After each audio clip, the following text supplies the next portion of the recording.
Gravando. Então vamos lá, gente. Boa noite a todos da sequência dos seminários. Jean, tu que vais apresentar a tela, é isso?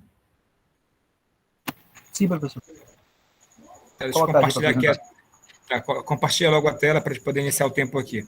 Tá. Então, gente, agora nós vamos dar sequência com o tema proteínas.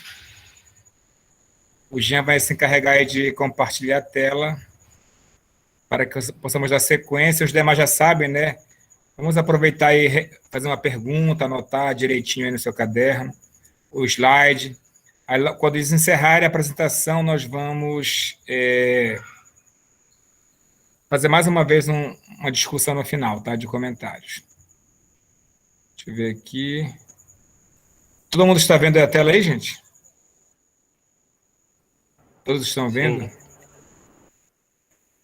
Então, vocês podem ficar à vontade, podem iniciar, ok? Sim, professor.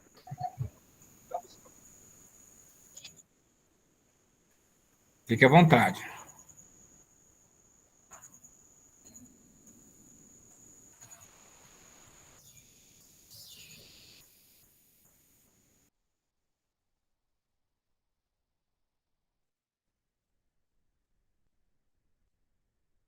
Boa noite, meu nome é João Vitor e eu vou estar introduzindo aqui o assunto a respeito de proteínas. Pode passar, João, avançar aí para o primeiro slide, por favor.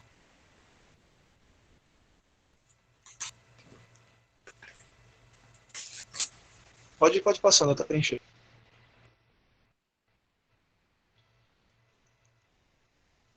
Bom, enquanto ele passa aí, nesse primeiro slide aqui eu fiz um apanhado geral a respeito do que seria uma proteína, né? E a gente começa dizendo que a proteína são macromoléculas presentes em todas as células em grande variedade. Mais para frente vai ser explicitada o porquê dessa variedade, como ela é constituída. E aqui adiante a gente já consegue ver que elas são constituídas pelo conjunto de aminoácidos covalentemente ligados em segmentos lineares. O que isso significa? Significa que a gente tem uma proteína e nela a gente vai ter esses aminoácidos desempenhando funções de bloquinhos, onde a gente pode erguer um muro, por exemplo. A gente chamaria esse muro de uma proteína. E ele desempenharia uma função de acordo com esses aminoácidos. Mais adiante no texto a gente tem que as 20 unidades de aminoácidos que constituem e diferenciam as macromoléculas de proteína se unem e dão a proteína a diferentes finalidades dentro do organismo, que seria aquele esquema que eu acabei de falar. Os aminoácidos seriam a fundação e toda a força para criar essas proteínas. Uns exemplos de proteínas seriam enzimas, hormônios, anticorpos, fibras musculares, teias, chifres, de cogumelo. E como vocês podem estar observando, todos esses exemplos que eu dei são coisas bem diferentes uma das outras. Isso só consegue mostrar para vocês o espectro de diferentes atuações e de diferentes formas que uma proteína pode chegar quando a gente começa a diferenciar os seus aminoácidos, né? Pode passar para mim, por favor.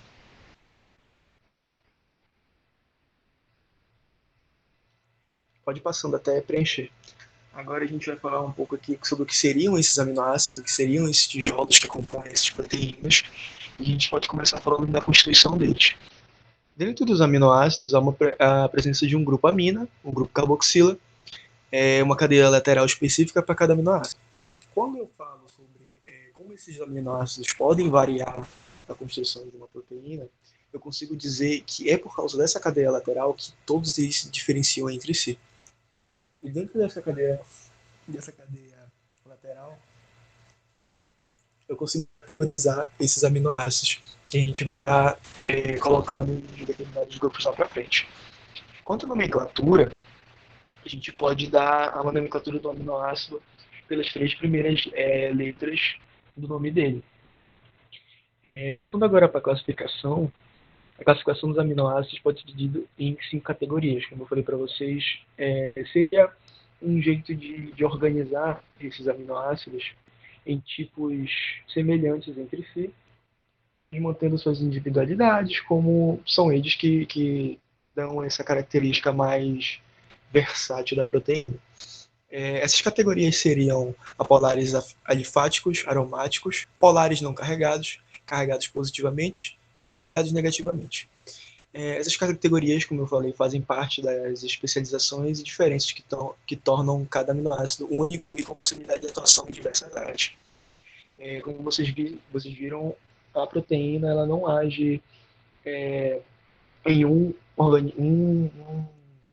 em uma área do corpo humano, ela age em várias, justamente por essa sua diversidade de comportamento, essa sua diversidade de funções. Uma observação muito importante é que para todos os aminoácidos comuns, exceto para a glicina, o carbono alfa ele é estereogênico, ou seja, ele possui aquela quiralidade. E você pode estar se perguntando também a respeito desse carbono alfa, ele acaba sendo uma ferramenta para a gente conseguir determinar e encontrar dentro dessas cadeias, desses bloquinhos, o carbono que a gente quer estudar, o carbono que a gente quer identificar. O carbono alfa ele seria o carbono seguinte contando do funcional da carbonila, da carboxila, perdão. E a denominação dos carbonos dentro de um segmento de aminoácidos segue o alfabeto grego. Logo encontra-se como o carbono do grupo funcional carboxila, em seguida o alfa, o beta e assim por diante, seguindo a ordem do alfabeto grego. Dessa maneira a gente consegue identificar o carbono dentro dos segmentos de aminoácidos que a gente quer estudar, que a gente quer identificar, que a gente quer trabalhar em cima. Pode passar para mim, Jean, por favor.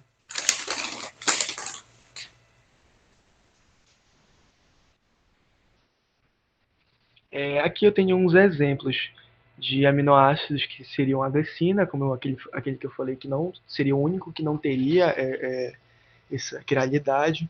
E em seguida temos a alanina, prolina, valina, leucina, isoleucina, metonina. E a gente tem aqui na caracterização da imagem, né, aqueles grupos, aquelas categorias que a gente usa para organizar melhor esses aminoácidos. Como ali em cima nós temos representado o grupo R apolar e alifático. E ali do lado, onde a gente tem a fenilanina, a tirosina e o triptofano, nós temos o grupo dos aromáticos, né? Pode passar para mim, por favor, já tendo explicitado essa parte dos grupos. A gente tem aí mais outros exemplos de outros grupos e de como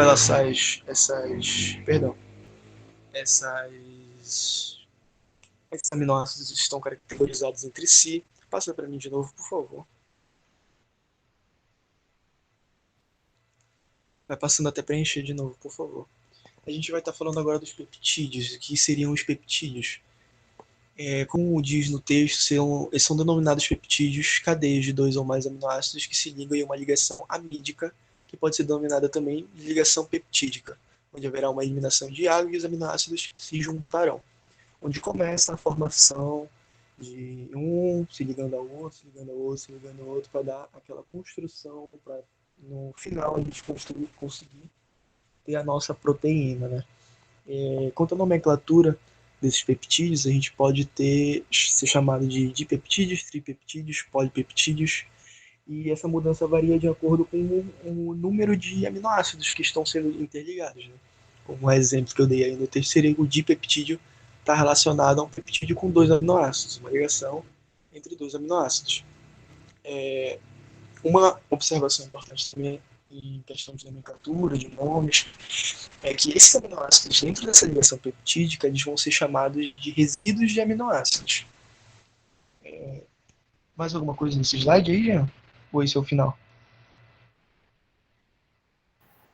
Esse é o final. Tá, só um adendo assim a respeito dessa ligação peptídica que eu anotei aqui.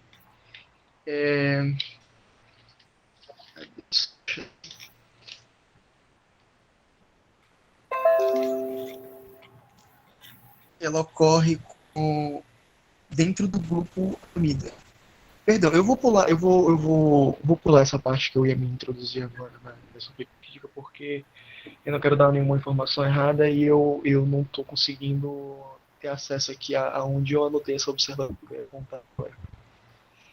Uma outra observação que eu queria puxar aqui também, em relação aos aminoácidos, é que dentro dessas análises que a gente pode fazer de interações com aminoácidos, esses aminoácidos eles conseguem ter tanto caráter básico quanto caráter ácido. Eles conseguem ter alguns fatores.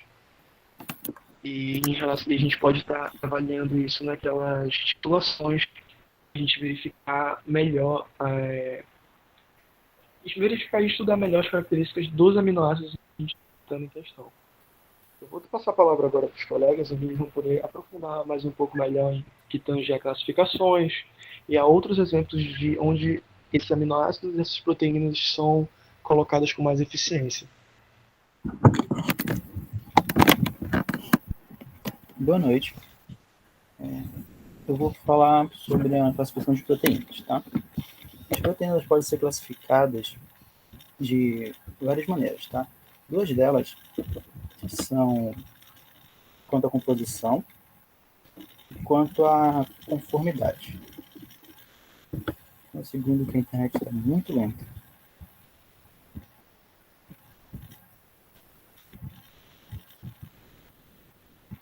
Quanto à conformidade. Já quanto à composição, a gente pode classificar as proteínas como proteínas simples e proteínas compostas. Conjugadas, desculpa. E quanto à conformação, são as proteínas fibrosas e as proteínas globulares. Agora a gente vai entender melhor o que é uma proteína simples. Uma proteína simples ela contém apenas resíduos de aminoácido, e nenhum outro constituinte químico. Mas o que é um resíduo de aminoácido? Nesse esquema aqui, onde existe ligação entre dois aminoácidos, vão se ligar a parte amídica de um e a parte carboxílica de outro, entendeu? Aí vai haver, vai haver aqui a liberação da água, tá? E vai haver a formação dessa aqui, que é a ligação peptídica, que está aqui descrita. Essa ligação peptídica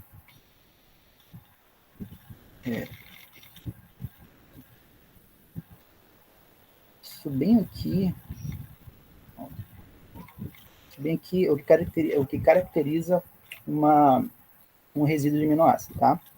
Essa formação aqui, quando vem a eliminação da água pela ligação, o que forma na junção dos dois aminoácidos é o resíduo de aminoácido, tá?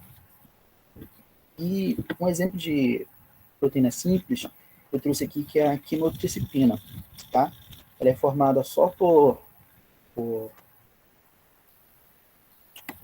ligações de aminoácidos, uma cadeia longa, né? Muito grande, entende? Onde vai ter só essa ligação peptídica, onde um aminoácido vai se ligar com o outro, uma cadeia bem grande, tá? E agora a gente tem aqui as proteínas conjugadas, que elas contêm componentes químicos permanentemente associados além dos aminoácidos. A parte não aminoácida de uma proteína conjugada é normalmente chamada de grupo prostético. As proteínas conjugadas são classificadas com base na natureza química dos seus grupos prostéticos. Tá? A gente tem essa tabela aqui, onde tem alguns grupos prostéticos aqui descritos nela. Os grupos prostéticos, eles são classificados, na verdade, como orgânicos e não orgânicos, como a gente pode ver ali. Tem ferro, tem zinco, tem cálcio, essa parte tudo inorgânico. E a parte orgânica que a gente percebe ali é o lipídio, o carboidrato, tá? E, vamos supor, quando eu classifico o grupo prostético, eu identifico aquele grupo que está ali ligado a uma cadeia polipeptídica, é um lipídio, a classe que essa proteína conjugada ela vai receber vai ser uma lipoproteína. E entre as classes, a gente tem a lipoproteína, tem a glicoproteína, tem a fosfoproteína, tem a hemoproteínas, tem as flavoproteínas, tem as metaloproteínas, tá?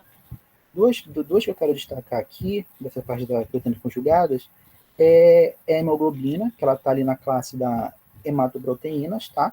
Que o grupo prostático dela, que é a diferença da cadeia polipeptídica, é o M, tá? E outro que eu quero destacar é a ferritina, que eu vou mostrar daqui a pouco como ela é. Que ela tem ali na ligação com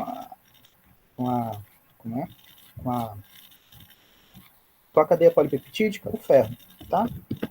Ó, ela está bem aqui. Essa aqui é a estrutura dela da ferritina.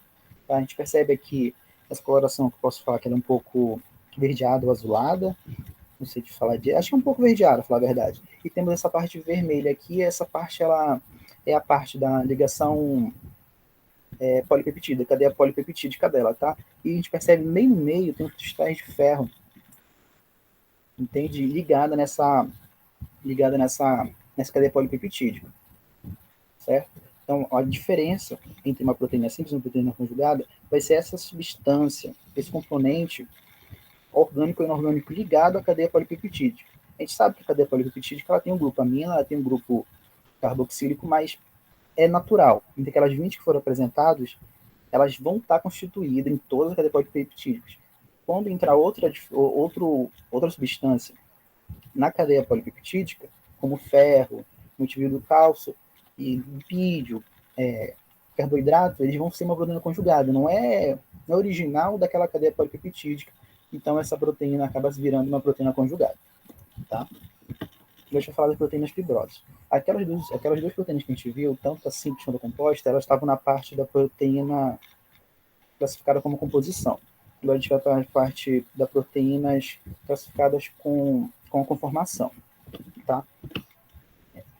As proteínas fibrosas são estruturas simples e geralmente insolúveis em água. A grande maioria das proteínas que pertencem a essa classe possuem um único tipo de estrutura secundária. Assim, elas adquirem uma forma de longos filamentos, geralmente entrelaçados como uma corda, gerando fibras altamente resistentes.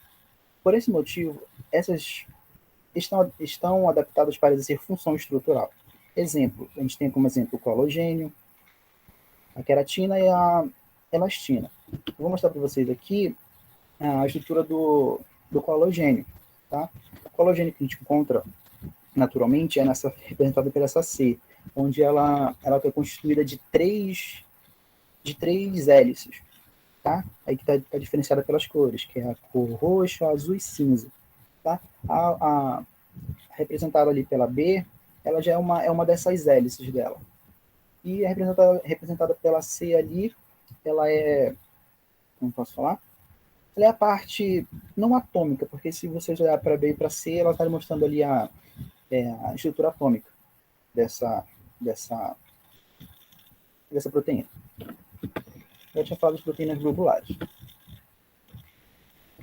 Elas são estruturas mais complexas, que com as fibras mais complexas que as fibrosas, porque contém frequentemente vários tipos de estruturas secundárias, além de estruturas terciárias, definindo esse ponto da proteína fibrosa. Assim, a molécula encontra-se muito dobrada sobre si mesma, apresentando um formato esférico, ou uma bola. E daqui a pouco vão visualizar um exemplo. Em geral, isso contribui para a solubilidade dessa proteína, uma vez que os grupos hidrofóbicos ficam abrigados no interior da molécula. A gente tem exemplo como a hemoglobina e algumas enzimas. O exemplo aqui que eu estou demonstrando para vocês é o exemplo da hemoglobina, certo?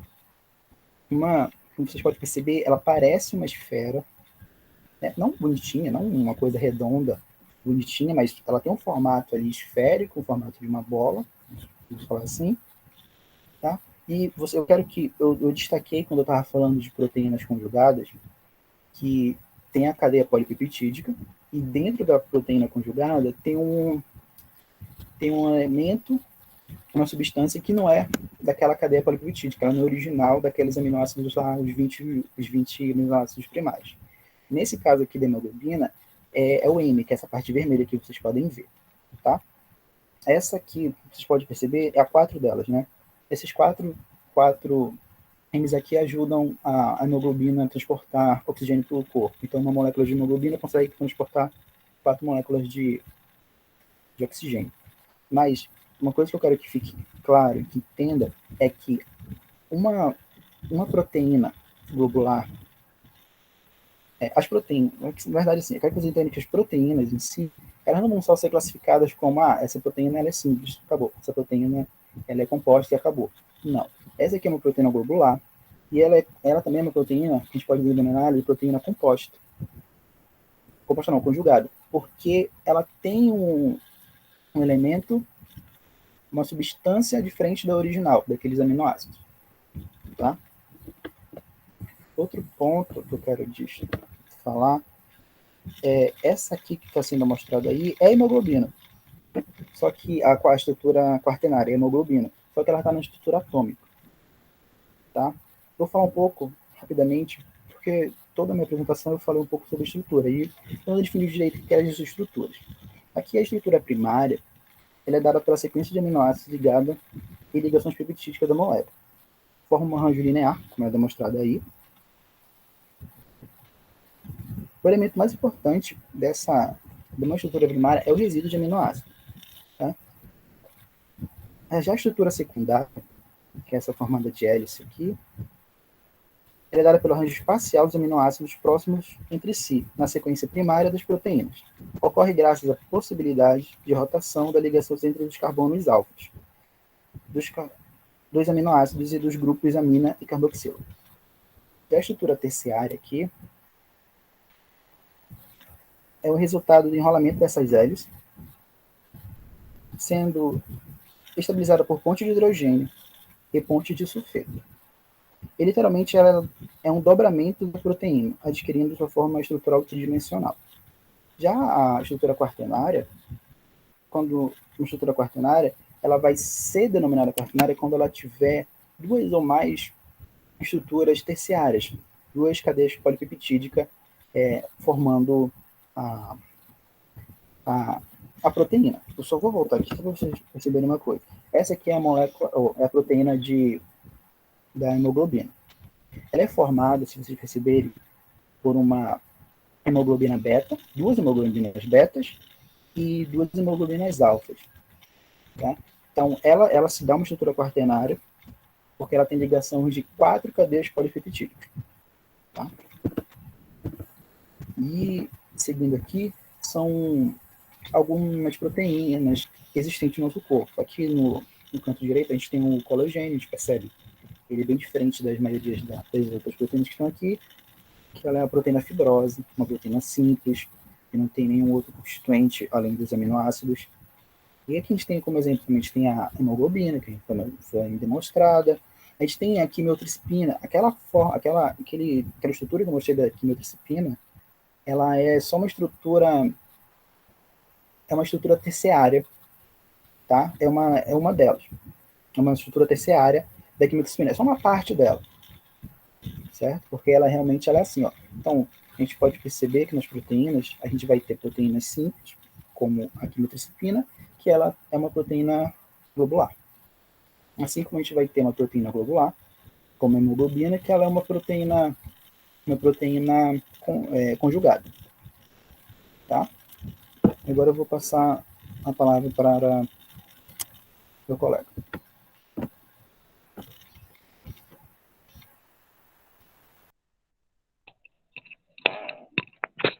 Boa noite.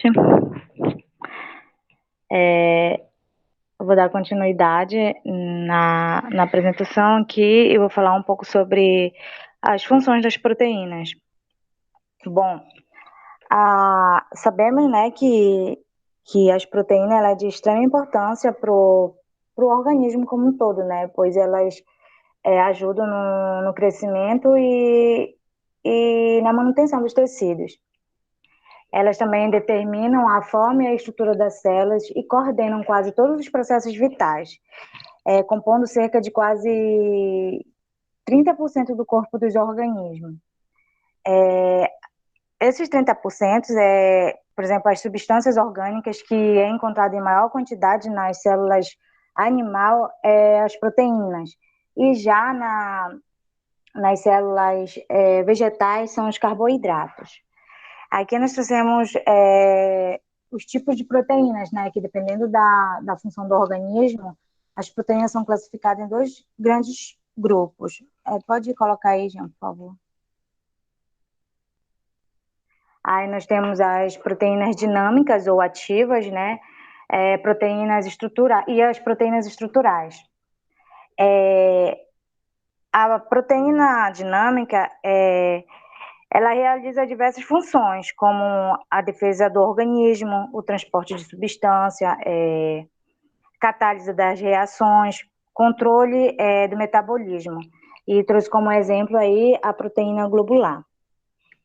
Já a proteína estruturais, ela, como o próprio nome indica, né, a sua função principal é a estruturação das células e dos tecidos do organismo.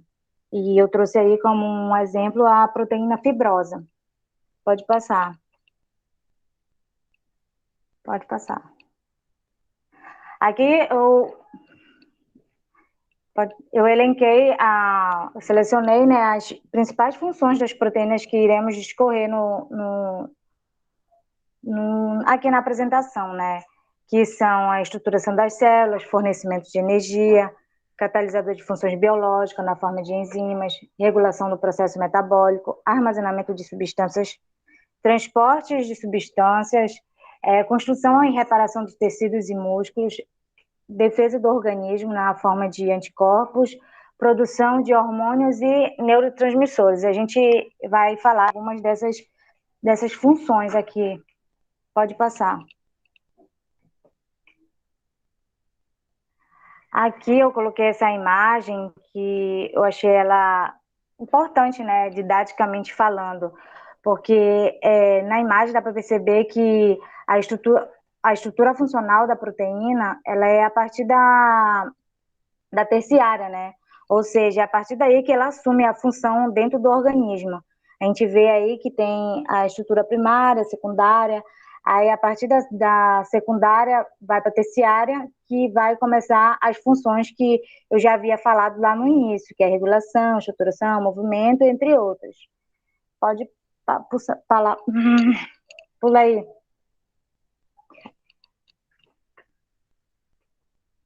Aí aqui eu vou falar mais um pouco a fundo sobre a função estrutural das proteínas.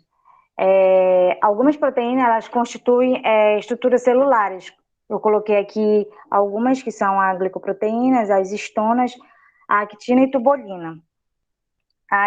Certas glicoproteínas, elas são carboidratos de cadeias curtas ligadas a proteínas que fazem parte da membrana celulares e atuam como receptoras e facilitam, né, o transporte de substâncias para o meio intracelular e meio extracelular. Aí dá para ver nessa bolinha azul aí, que é uma proteína periférica, né, que ela está ligada aos carboidratos, formando sim a glicoproteína.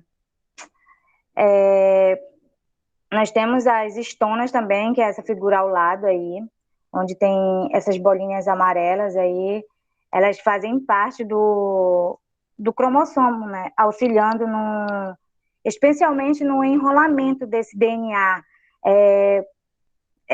É como se fosse como se estivesse enrolando para o cromossomo ficar bem compacto, acho que é isso a palavra certa. E deixa eu ver mais um pouquinho. E eu vou falar da actina e da tubolina. Essas duas proteínas fazem parte do citoplasma, né? No caso do citoesqueleto, que é encontrado lá no citoplasma, e ela é como se fosse um emaranhado de microfilamentos proteicos, onde ela é responsável pela manutenção e a morfologia da célula. Além disso, o citoesqueleto ele é responsável pela compartimentalização do citoplasma. Ou seja, o que é essa compartimentalização? Ela vai desde do núcleo, né, que já é um compartimento em si, até a membrana plasmática. Isso em células eucarióticas, tá? E também é responsável pelo aparecimento dos movimentos celulares, e ela possui os três componentes aí, que são o microfilamento, que é feito de actina, né, os filamentos intermediários, que é constituído de proteínas fibrosas, e os microtúbulos, que é constituído da tubolina. Também tem outra proteína que é muito importante, que eu não coloquei aí, mas que é bem falada, que é a miosina, que é uma proteína que ela se movimenta ao longo da actina. Ela trabalha junto com a actina. E em presença de ATP, e elas são responsáveis pela contração muscular. Pode passar aí. Continuando falando aqui um pouco mais sobre a função estrutural, também nós temos outras proteínas que conferem, né, a elasticidade e resistência aos órgãos e tecidos. Eu coloquei aí o colágeno, a elastina e a queratina, para falar um pouco dessa função estrutural. O colágeno do tecido fibroso, atualmente, a família de colágeno ele é responsável por mais de 20 tipos geneticamente diferentes. As fibras de colágeno, elas são bem grossas, resistentes, e elas distendem-se um pouco quando elas são tensionadas. E após ser aplicada essa força, elas voltam ao normal.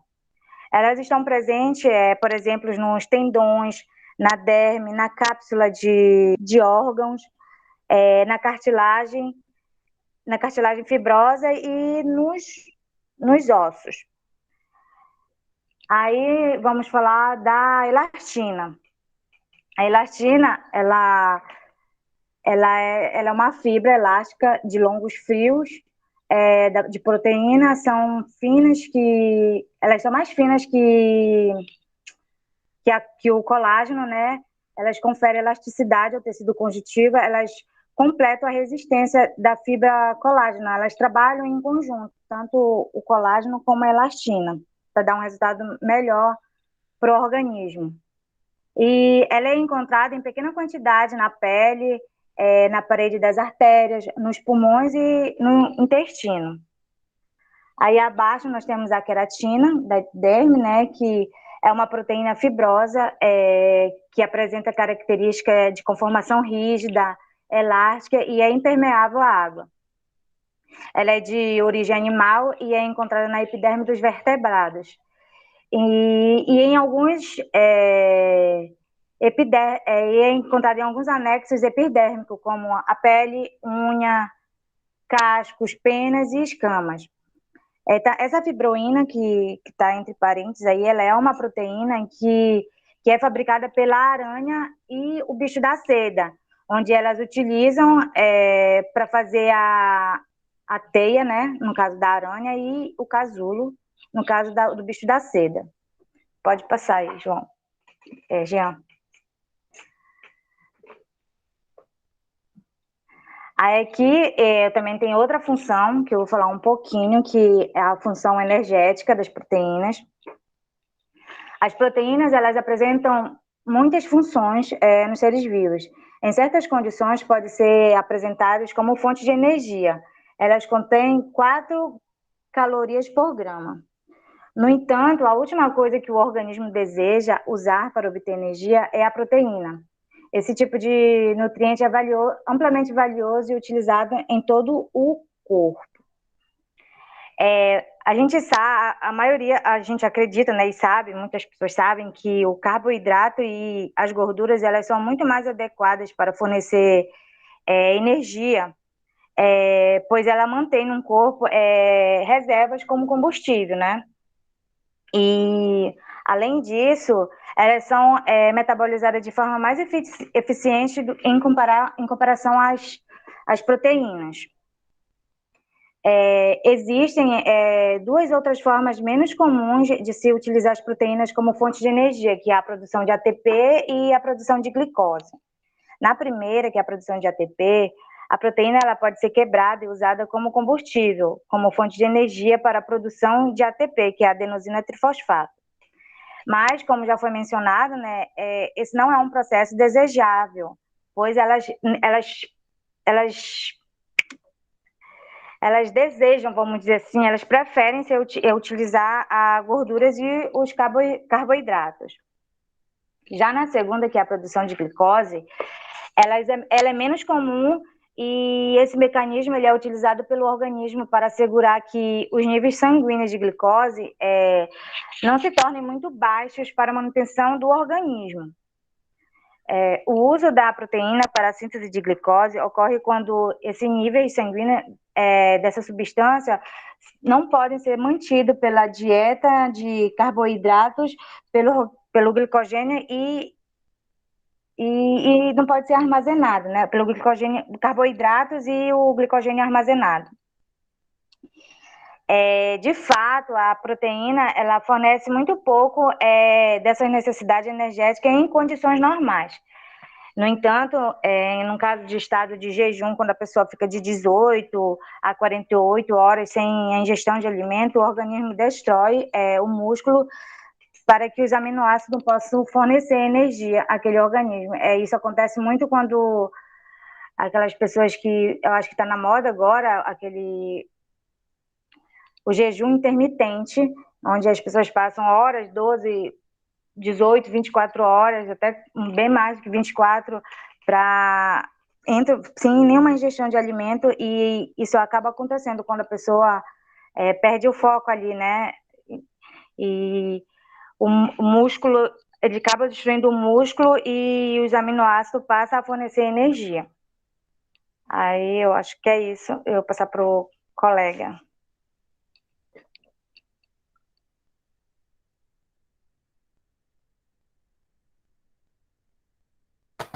Boa noite. Vocês estão me ouvindo? A minha internet está um pouquinho ruim, tá, gente? Estamos. Ok, eu vou falar um pouco sobre a função hormonal. Tá. A função hormonal, como a gente pode falar, existem proteínas com função hormonal. Muitos desses hormônios são proteicos em nosso corpo, como é o caso da insulina e do glucagon, que são 2 hormônios proteicos que atuam no metabolismo da glicose, no caso, regularizando os níveis de glicose. Ou tem outro exemplo, aqui também, o exemplo insulina produzida pelo pâncreas. Tá, pode passar, por favor, já. Bom, eu vou falar um pouquinho agora sobre a desnaturação. As estruturas proteicas evoluíram muito para atuar em determinados ambientes. Bom, o que é a desnaturação? A desnaturação é quando uma proteína, como eu posso dizer, ela é aquecida e ela acaba perdendo a sua forma. Eu tenho um exemplo aqui que eu posso ilustrar, que está aqui, que acontece a desnaturação. É quando a proteína perde a sua conformação. É como se ela perdesse a sua, como eu posso dizer, perdesse a sua forma. E não é só, ela pode ser desnaturada em vários sentidos, não, de várias formas. Tanto numa mudança na faixa de pH, como submetida a um aquecimento.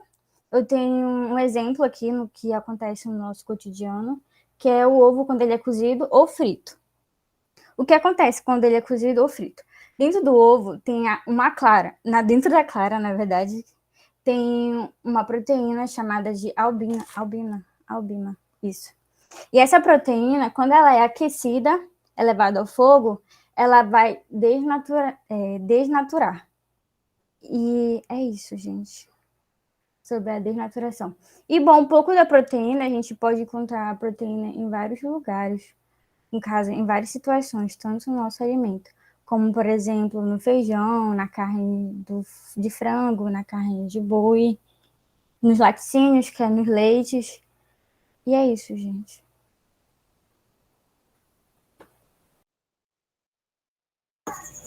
Encerrou? Ok. Ok, então, vamos lá. Aí, Dayan, já concluí para a gente poder abrir a discussão aqui, já fechar, já para não ficar muito longo o vídeo, tá? Para que depois todos possam assistir novamente a apresentação. Pode dar o pause aí.